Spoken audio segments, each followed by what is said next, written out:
Bret Baier joins us now live. He is Fox News chief political anchor and, of course, host of Special Report tonight, staying extra late after an early day. Yes. So we can talk about all these. Okay, so let's start with the debate. The vice president has been leading until recently in most of these polls, but he was a key figure, of course, on stage. You know, and they started with the impeachment today in the debate as well, Shannon. You know, at 3 p.m. this afternoon, the vice president's team sent out a fundraising letter, and it said, "Did I make you proud? Just leaving the 5th Democratic debate right now." Obviously a misfire. But actually, Vice President Biden overall, despite that exchange with Cory Booker at the end about marijuana, had a pretty solid debate if you look at it. He was asked about impeachment to begin with. He was not asked about even the appearance of a conflict of interest with his son Hunter being on the Burisma board. Wasn't asked about that. But was asked about impeachment and what he took from the day. Take a listen to his answer. You have to ask yourself up here, who is most likely to be able to win the nomination in the first place, to win the presidency in the first place? And secondly, who is most likely to increase the number of people who are Democrats in the House and in the Senate? And by the way, I learned something about these impeachment trials. I learned, number one, that Donald Trump doesn't want me to be the nominee. Now, Joe Biden had some stumbles. He always does, but less in this debate, and frankly made his points about why he may still be leading in the national polls. And, of course, one of the issues where he's really split from some of the field is this issue of health care, which, again, got a lot of discussion tonight. What was fascinating is Elizabeth Warren has clearly been stung by talking about $52 trillion for Medicare, and she's backed off. And now she has a phased plan, which she tried to talk a little bit about tonight. This issue, Biden jumped in, Sanders jumped in. It is the issue in the Democratic primary. In the third year, when people have had a chance to feel it and taste it and live with it, we're going to vote and we're going to want Medicare for all. Senator Sanders, let me bring you into this conversation and ask you the question. The fact is that right now, the vast majority of Democrats do not support Medicare for all. It couldn't pass the United States Senate right now with Democrats. It couldn't pass the House.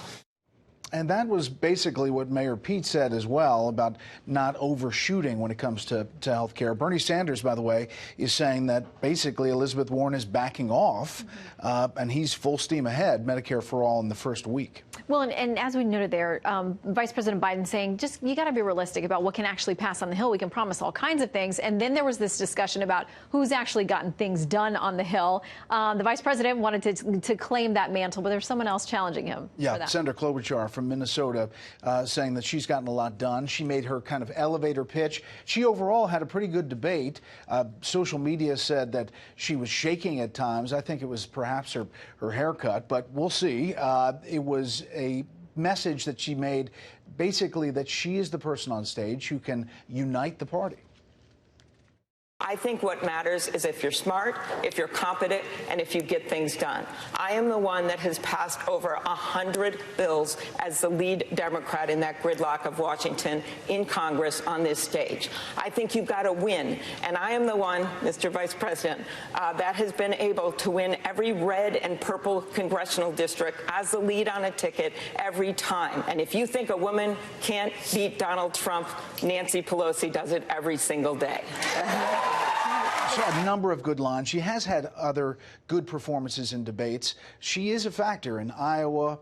She's kind of maybe 4th, 5th. Other people who had good nights, I think Andrew Yang, he really feels like he looks comfortable in his skin.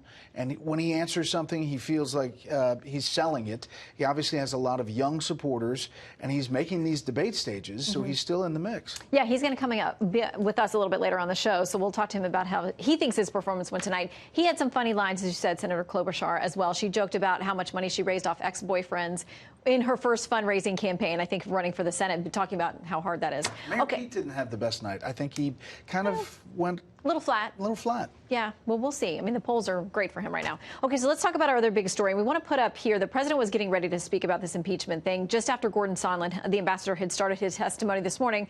The president had his own notes, and he knew exactly what he wanted to say. You can get a look at them here. He was basically quoting what the ambassadors said about their phone call, and he said that's sort of the end of it. So after this today, two very different takes. The Washington Post headline was, Sondland's bombshell testimony leaves Trump's Republican allies scrambling. Mark Meadows, congressman, obviously conservative and supporter of the president, his tweet was, interesting to see how the bombshell highlights running from Sondland's testimony are basically all from his opening statement, which largely collapsed under questioning. It got exposed as almost entirely speculative.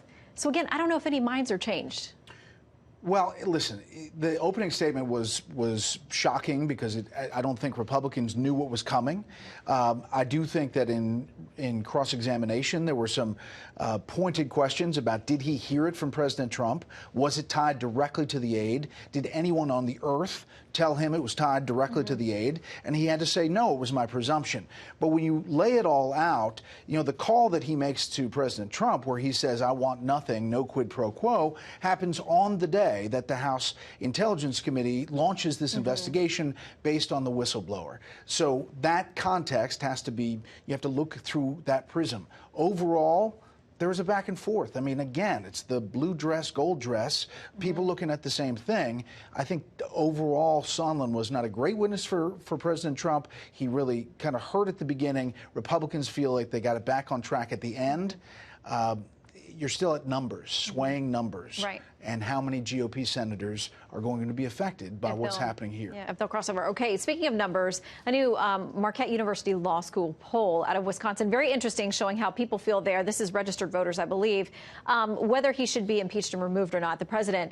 There's now a 13-point split there. Yes, 40%, 53% said no. And those are numbers moving in the president's direction since they polled this back in October before the hearing started. So good news for the White House on that front tonight. Yeah, and that's what matters is, are people absorbing all of this and how are they absorbing it?